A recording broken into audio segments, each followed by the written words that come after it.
Hi guys, welcome to one investing. कैसे हैं आप सब। आज इस वीडियो में हम जानने वाले हैं डिजिटल प्रोडक्ट्स के बारे में।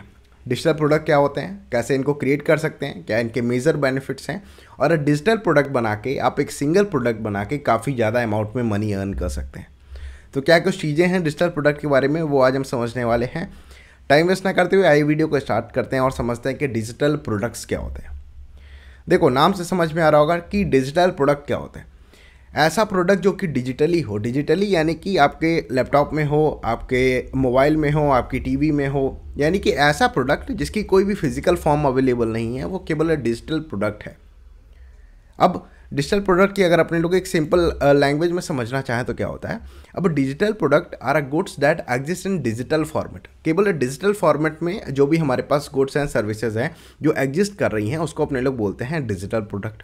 दे can be created, stored, access electronically. अब जो भी डिजिटल प्रोडक्ट होते हैं उनको एसेस किया जा सकता है, स्टोर किया जा सकता है केवल और केवल इलेक्ट्रॉनिकली, यानी कि केवल इंटरनेट के थ्रू, केवल आपके कंप्यूटर में, केवल आपकी पेन ड्राइव में। तो जो भी चीज़ें हैं वो केवल डिजिटल माध्यम से यहाँ पे जो चीज़ें हो रही हैं वो अपने लोग क्या बोलते हैं, डिजिटल प्रोडक्ट।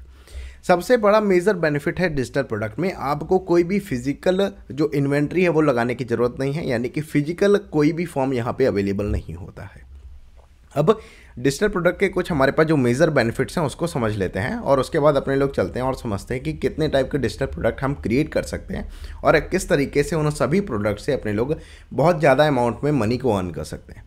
सबसे पहले समझते हैं कि जो मेजर बेनिफिट्स हैं वो क्या हैं हमारे पास डिजिटल प्रोडक्ट के। अब डिजिटल प्रोडक्ट बनाने के लिए हमारे पास काफ़ी सारे बेनिफिट्स होते हैं। सबसे पहला बेनिफिट्स हमारे पास लो प्रोडक्शन कॉस्ट। देखो, अगर कोई फिजिकल प्रोडक्ट है आपके पास तो उसके लिए आपको काफ़ी ज़्यादा अमाउंट में रिसर्च करने की ज़रूरत है, लेकिन जब आप डिजिटल प्रोडक्ट बना रहे होते हैं तो उसमें काफ़ी ज़्यादा लेस अमाउंट में कॉस्ट आती है, यानी कि जो उसके बनाने की कॉस्ट है वो काफ़ी ज़्यादा कम होती है। कोई प्रोडक्ट में तो बिल्कुल ज़ीरो होती है। तो उसको बनाने की, यानी कि जो प्रोडक्शन की कॉस्ट है वो बिल्कुल कम होती है, क्योंकि ये जो सारा काम हो रहा होगा, जब भी आप डिजिटल प्रोडक्ट बना रहे होंगे तो या तो आप अपने फ़ोन पे बना रहे होंगे, या तो आप अपने पीसी पे बना रहे होंगे, या फिर और कोई डिजिटल माध्यम है उससे आप इन प्रोडक्ट को क्रिएट कर रहे होंगे। दूसरा बात आता है क्विक डिलीवरी। देखो, अगर आप कोई भी डिजिटल प्रोडक्ट सेल कर रहे हो तो वो केवल इंटरनेट के थ्रू जाएगा, यानी कि मान लो कि आप कोई ई बुक सेल कर रहे हो तो ई बुक आपके जीमेल से आपके कस्टमर के जीमेल पे जाएगी। तो जैसे ही कस्टमर आपके पास पेमेंट करता है तुरंत उसके पास जो आपकी ई बुक है वो पहुंच जाएगी, यानी कि क्विक डिलीवरी है। तो जैसे पेमेंट कंप्लीट हुआ, कस्टमर को तुरंत जो हमारे पास प्रोडक्ट है वो रिसीव हो जाता है। अब रिड्यूस इन्वेंट्री। देखो, कोई भी फिजिकल प्रोडक्ट अवेलेबल नहीं है, यानी कि हमारे पास कोई भी फिजिकल फॉर्म में हमें उसको स्टोर करने की ज़रूरत नहीं है, तो इन्वेंट्री बिल्कुल ख़त्म हो गई। इन्वेंट्री क्या है, कोई भी फिजिकल फॉर्म में अगर लगाओगे, हमारे पास कुछ स्पेस रिक्वायरमेंट होगी हमारे घर में, हमारे ऑफिस में प्रोडक्ट को रखने के लिए, लेकिन यहाँ पे जब अपने लोग डिजिटल प्रोडक्ट क्रिएट करते हैं तो वहाँ पे इन्वेंट्री की बिल्कुल ज़रूरत नहीं है। केवल आपको चाहिए होगा तो केवल आपको हार्ड ड्राइव चाहिए होगा, या फिर पेन ड्राइव चाहिए होगा, या फिर काफ़ी ज़्यादा अमाउंट में तो जो डेटा है वो आपके पीसी में ही स्टोर रहता है, या फिर इंटरनेट पे जो हमारे पास गूगल ड्राइव्स है, बाकी सारी जो चीज़ें हैं वहाँ पे अपने लोग जो क्लाउड स्टोरेज है वहाँ पे अपने लोग क्रिएट कर सकते हैं, है ना, स्टोर कर सकते हैं। दूसरी बात है कि पोर्टेबल है।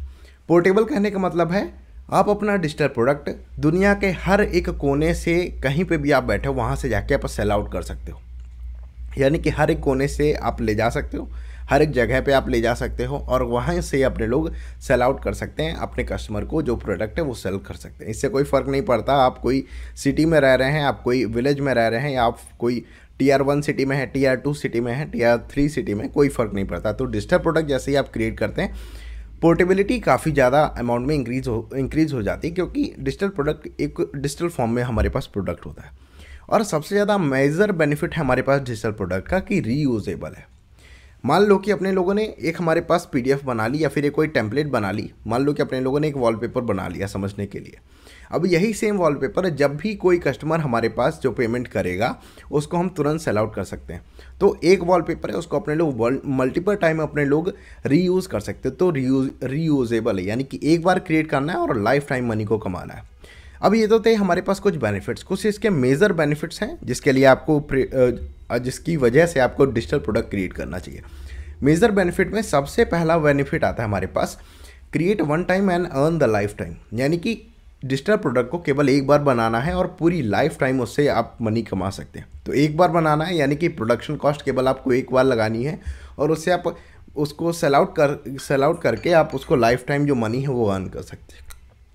दूसरा है हमारे पास बेस्ट एसेट टू मेक, यानी कि एसेट, देखो एसेट क्या चीज़ें होती हैं जो कि हमारी पॉकेट में मनी को डालती हैं। तो एक बार बनाना है, लाइफ टाइम हमारे पास मनी आएगा। अब ये तो थे हमारे पास डिजिटल प्रोडक्ट के कुछ बेनिफिट्स। अगर अपने लोग देखेंगे तो हमारे पास काफ़ी सारी जो बेनिफिट्स हैं वो अपने लोगों को यहाँ पे देखने को मिले हैं।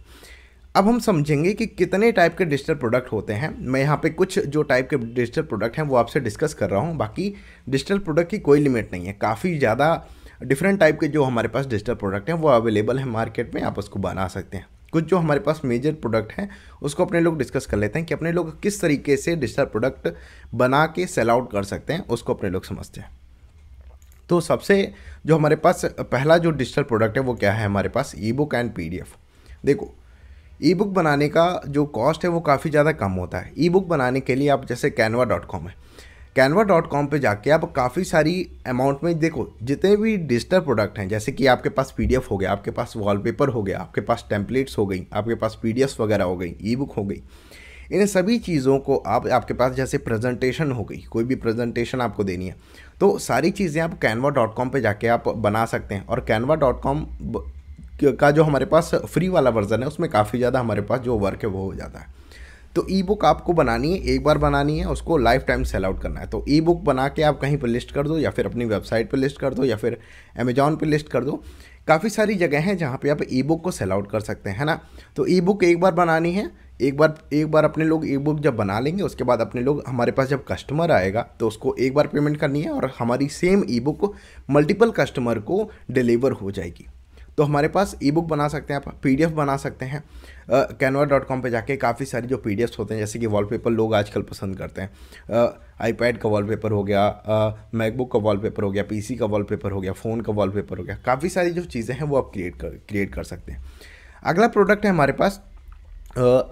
हमारे पास टेम्पलेट एंड प्रिंटेबल्स। देखो काफ़ी सारे लोग क्या होते हैं, उनको ऐसी चीज़ों की ज़रूरत होती है जो कि उन लोगों को एक ऐसे PDF फॉर्मेट में मिल जाए और उसको वो इजीली प्रिंट आउट करा के अपने यूज़ में ले सके। जैसे कि टू डू लिस्ट होती है, कैलेंडर होता है। तो कैलेंडर क्या करते हैं कुछ लोग, जो कस्टमाइज कैलेंडर होते हैं उनके हिसाब से, जो कस्टमाइज कैलेंडर होते हैं उनको क्या करते हैं लोग, ऑनलाइन डाउनलोड कर लेते हैं और उसके बाद वो अपना प्रिंट आउट वहाँ पर करा लेते हैं ना। तो 1 सेकेंड, तो वहाँ पे वो लोग क्या करते हैं, प्रिंट आउट करा लेते हैं। तो प्रिंटेबल जैसे कि टेम्पलेट्स होती हैं, टू डू लिस्ट है, उसको आप बना सकते हैं। etsy.com पे काफ़ी ज़्यादा हाई प्राइस पे आप इसको सेल आउट कर सकते हैं। etsy वैसे कि अभी वैसे इंडिया में अवेलेबल नहीं है, मैंने चेकआउट किया था तो वहाँ पे इंडिया का ऑप्शन नहीं आ रहा है। जैसे ही ऑप्शन आएगा मैं आपको बता दूंगा। तो वहाँ पे आप जो टेम्पलेट्स हैं, जो प्रिंटेबल्स हैं, उसको काफ़ी ज़्यादा अमाउंट में जो etsy है वहाँ पर आप etsy.com एक वेबसाइट है जो कि इंटरनेशनल अवेलेबल है। तो वहाँ पर आप बाहर की कंट्रीज़ में डॉलर्स में सेल आउट कर सकते हैं, तो वहाँ पे आप सेल कर सकते हैं। अगला प्रोडक्ट है हमारे पास डिजिटल आर्ट। देखो डिजिटल पेंटिंग्स होती हैं, डिजिटल आर्ट्स होते हैं, तो उनको आप सेल आउट कर सकते हैं। कोई भी बढ़िया सी आर्ट आपको डिज़ाइन आती है, आपकी हॉबी है आर्ट करना, आपको अच्छा लगता है डिज़ाइन बनाना, स्केच बनाना, तो उसको आप सेल आउट कर सकते हैं ऑनलाइन प्लेटफॉर्म पे। तो जितने भी प्रोडक्ट हैं इन सभी को आप अपनी वेबसाइट पर लिस्ट कर सकते हैं और वहाँ पर जाके आप डायरेक्ट सेल आउट कर सकते हैं।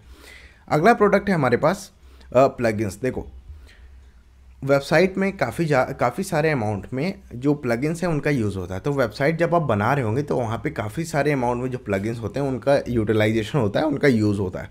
अब जब आप वेबसाइट में कोई भी, देखो वेबसाइट में अगर छोटी मोटी चीज़ करनी है ना, तो लोग क्या करते हैं, डायरेक्ट प्लगइन को डाउनलोड कर लेते हैं और उससे उनका जो काम है वो बहुत आसान हो जाता है। तो आप क्या कर सकते हैं कि प्लगइन बना के कोई भी वेबसाइट पर लिस्ट कर सकते हैं और वहाँ से आप जो प्लगइन है उसको सेल आउट कर सकते हैं। तो एक बार बनाना है, जब कभी भी नया कस्टमर आपके पास आएगा, कोई नया कस्टमर आएगा तब आपको वो पेमेंट करेगा और आपका जो प्लगइन है वो उसके पास डाउनलोड फॉर्मेट में पहुँच जाएगा, है ना।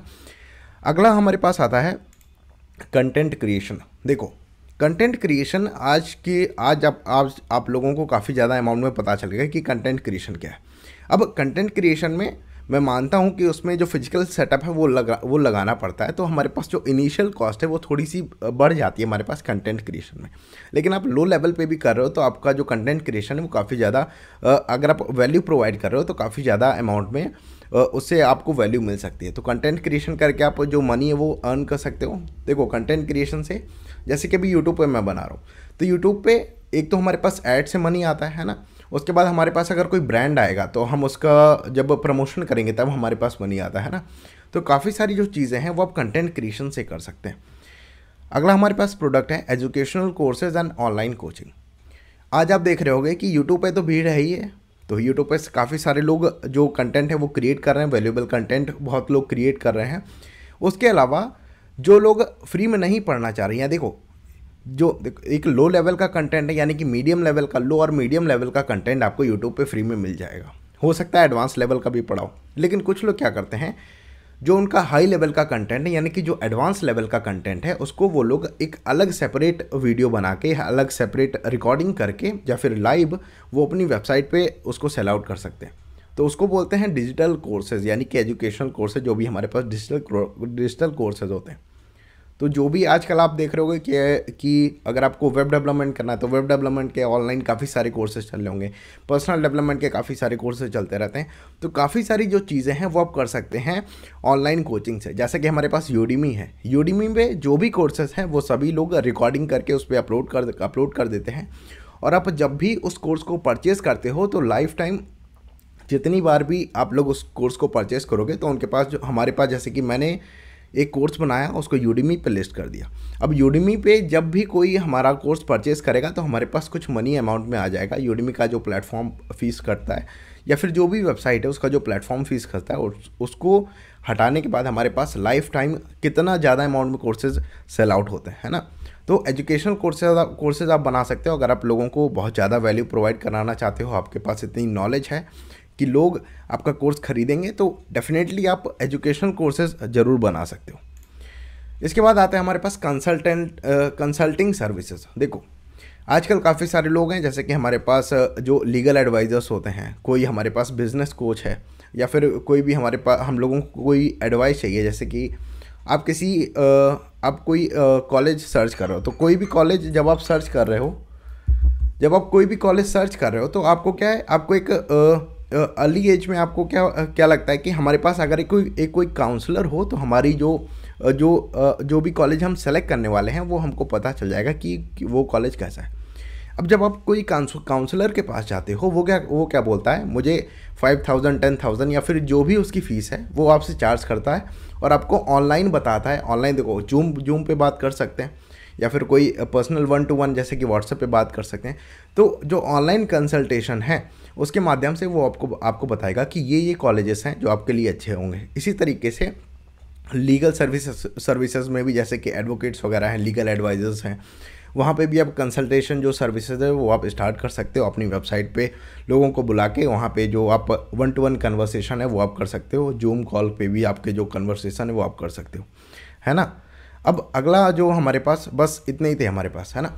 अब काफ़ी सारी चीज़ें अपने लोगों ने यहाँ पे डिस्कस की हैं, लेकिन कई सारी जो चीज़ें हैं जो आप यहाँ पे देख रहे हो, इतनी सारी चीज़ों में ये लिमिटेड नहीं है। डिजिटल प्रोडक्ट काफ़ी ज़्यादा डिफरेंट टाइप्स के होते हैं, काफ़ी ज़्यादा अलग अलग टाइप्स के होते हैं हमारे पास डिजिटल प्रोडक्ट। ये तो केवल गिने चुने कुछ नाम हैं जो कि आजकल आपको सुनने में मिल रहे होंगे, जो आप इजीली आज क्रिएट कर सकते हो। तो ई बुक्स हैं, टेम्पलेट्स हैं, ऑनलाइन कोर्सेज है, या बहुत अच्छे तरीके से ईजी वे में आप यहाँ पे क्रिएट कर सकते हो। इस वीडियो में इतना ही। अगर आपका कोई डाउट है, कोई सजेशन है, तो प्लीज़ आप हमें कमेंट बॉक्स में बता सकते हैं। इस वीडियो को अपने फ्रेंड्स और फैमिली मेम्बर्स के साथ शेयर भी करें, और अपने आपका जो रिव्यू है इस वीडियो को देखने के बाद वो आप प्लीज़ कमेंट बॉक्स में ज़रूर बताएं। मिलेंगे आपसे नेक्स्ट वीडियो में और भी नई इंटरेस्टिंग जानकारी के साथ, और वन इन्वेस्टिंग पे अपने लोगों को personal growth, business, investment and काफ़ी सारी अलग अलग चीज़ों पे बात करते हैं। मिलते हैं आपसे नेक्स्ट वीडियो में। Till then, good bye.